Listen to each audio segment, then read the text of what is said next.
अस्सलाम वालेकुम guys, इश्मल word के साथ आपकी खिदमत में हाजिर। जिस तरह के दोस्तों आप जानते हैं कि कुछ दिनों पहले मोटरवे केस के बारे में आपने बहुत सी वीडियोस देखी, बहुत सी रिपोर्ट्स, बहुत सी न्यूज़ वगैरह आपने सुनी, जिसका एंड ये हुआ था कि आखिरकार ये पता चला कि गैंग रेप करने वाले मोटरवे पर तमाम मुजरिमान पकड़े गए हैं। लेकिन गाइस आज मैं उन्हीं मुजरिमान की एक दिल हिला देने वाली एक और ख़बर के साथ आपकी खिदमत में हाजिर हूँ।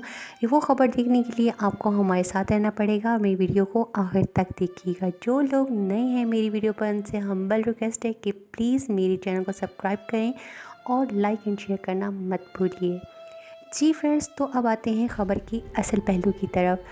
आबिद मल्ही जो कि मोटरवे के केस का एक मुजरिम था, उसने अपने आप को किस तरह से पुलिस के हवाले किया ये मैं आपको बताती हूँ।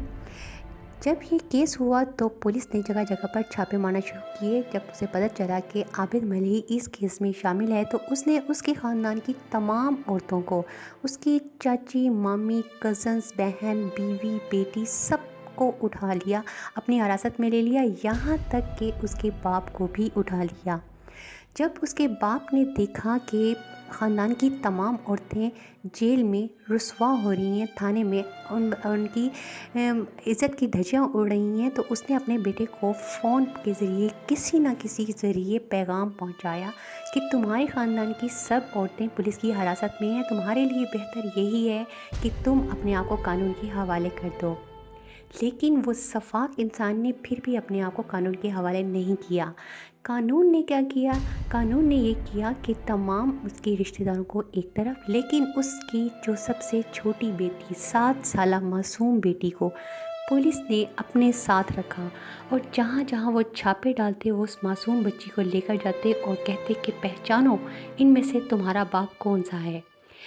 गाइस, खुदा की लाठी बेआवाज़ है। आज अगर तुम किसी की इज़्ज़त के साथ इस तरह से सलूक करोगे तो कल तुम्हारी भी माँ, बहन, बेटी के साथ इसी तरह से सलूक किया जाएगा। लेकिन अफसोस ये है कि आज के दौर में करता कोई है और भरता कोई है, लेकिन इस बात को ना कोई कल समझा था और ना ही आज समझेगा। गाइस, यहाँ तक तो बात ठीक है कि उस बच्ची को जगह जगह कर ले गए ताकि वो अपने बाप को पहचान सके। लेकिन जब आबिद मल्ही को ये पता चला कि पुलिस उसकी मासूम बच्ची के साथ इस तरह से जुल्म सितम कर रही है कि जगह जगह पर उस बच्ची की रुस्वा कर रहे हैं उसको, तो उसने अपने आप को पुलिस के हवाले कर दिया। अब देखिए मुजरिम और पुलिस के दरमियान फ़र्क। मुजरिम ने अपनी बेटी को इस तरह से जलीलो ख्वार होते हुए देखकर अपने आप को पुलिस के हवाले कर दिया और पुलिस ने उससे अगले दिन उसके ख़ानदान की तमाम औरतों को रिहा कर दिया सिवाय उसकी बेटी के। अब सवाल ये पैदा होता है कि उसकी बेटी को क्यों रोका गया? तो उसकी बेटी को इसलिए रोका गया ये कहकर कि कुछ कानूनी कार्रवाई बाकी है। उसकी बीवी से कहा कि कल तुम आकर अपनी बेटी को ले जाना।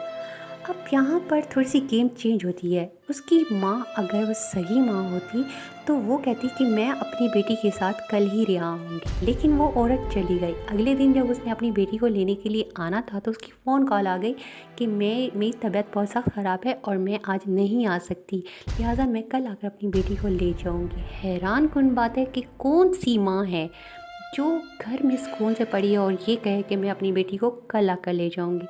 सच कहा है किसी ने कि आबिद ही नहीं बल्कि उसका ख़ानदान ही ऐसा है जो कि इस जुर्म में शामिल है। लेकिन फिर बात वही आ जाती है कि करे कोई और भरे कोई। जिन लोगों ने ये गुनाह किए हैं उनको सज़ा होने के बावजूद वो अपने घरों में सुकून से हैं, लेकिन सज़ा मिल रही है तो उस मासूम बच्ची को। अगले दिन भगवानपुरा थाना में जब उसकी माँ पहुँची तो वो वहाँ पर मौजूद नहीं थी। वो पुलिस ने कहा कि बच्ची को दारुल अमान में जाके तलाश करो। दारुल अमान में गए तो वहाँ पे भी वो बच्ची ना पाई गई और उन लोगों ने कहा कि आप जाके चाइल्ड प्रोटेक्शन ब्यूरो में पता करें कि आपकी बच्ची वहाँ पर तो नहीं है। जब वो लोग वहाँ गए तो वहाँ भी बच्ची नहीं मिली। एक दिल हिला देने वाली बात कि आबिद मुल्ज़िम जो अपने आप को بہت چیز سمجھتا تھا، لیکن اپنی بیٹی کی وجہ سے اس نے اپنے آپ کو جھکا کر پولیس کے حوالے کر دیا تھا۔ اس کو جب سے یہ پتہ چلا ہے کہ اس کی بیٹی کو پولیس والوں نے غائب کر دیا ہے، وہ آگ بگولا ہو رہا ہے، جیل کی سلاخوں کو توڑنے پر مجبور ہو رہا ہے۔ اس نے پولیس کو وارن کر دیا ہے کہ آئندہ 24 گھنٹوں کے اندر اگر میری بیٹی بازیاب نہ ہوئی تو میں نے یہاں سے فرار ہو کر سب سے پہلے ان پولیس والی کی بیٹیوں کو نہیں چھوڑنا۔ گائس، یہ عابد کی ایک ہٹ دھرمی ہے، اور اس طرح کے مجرم کو تو جرات ہی نہیں ہونی چاہیے، کیونکہ جب اللہ تعالیٰ نے اس کو ایک بیٹی دی تھی تو اس کا فرض بنتا تھا کہ وہ دوسروں کی بیٹی، ماں، بہن کی بھی عزت کرتا، لیکن ایسا کرنے کے بجائے اس نے دوسروں کی بیٹی، بہن، بیوی، ماں کو کسی کی عزت نہیں سمجھا، بلکہ اس کو بچوں کے سامنے بے آبرو کیا۔ تو خدا نے ایسا کیا کہ قانون کی حفاظت کرنے والوں کے ہاتھوں سے اس کی بیٹی کو غائب کر دیا۔ بہت ہی افسوس سے کہنا پڑ رہا ہے کہ قانون میں اور اس مجرم میں کیا فرق ہے؟ وہ تو تھا ہی مجرم، اس نے تو گناہ کرنے ہی تھے، لیکن قانون کا فرض تو نہیں بنتا تھا۔ اگر انہوں نے اس کو پکڑنے کے لیے اس کی بیٹی کو پکڑ ہی لیا تھا تو وہ ایک امانت تھی ان کے پاس، اس نے تو کوئی جرم نہیں کیا تھا، اس کو کس جرم کی سزا دی جا رہی ہے؟ آخر اس کو غائب کرنے کا پھر کیا مطلب ہے؟ اگر ان پولیس والوں نے اس بچی کو کسی غلط جگہ پر بیچ دیا ہے تو اس کے آنے والے مستقبل کا کون ذمہ دار ہے؟ گائس، میری آپ سب سے بس اتنی سی ریکویسٹ ہے کہ میرا پیغام ان پولیس والوں تک پہنچا دیں جو ہزاروں لاکھوں روپے اس سیٹ پر بیٹھ کر لیتے ہیں۔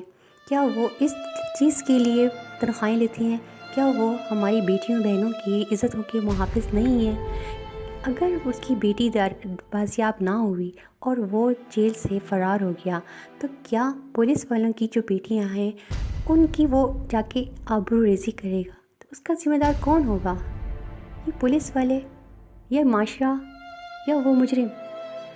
تو کسی کے ساتھ کچھ بھی کرنے سے پہلے یہ سوچ لیں کہ ہمیشہ سزا صرف مجرم کو دی جائے، گناہ کرنے والے کو دی جائے، اس سے ریلیٹڈ لوگوں کو نہیں، اور خاص طور پر بیٹیاں تو سانجھی ہوتی ہیں نا۔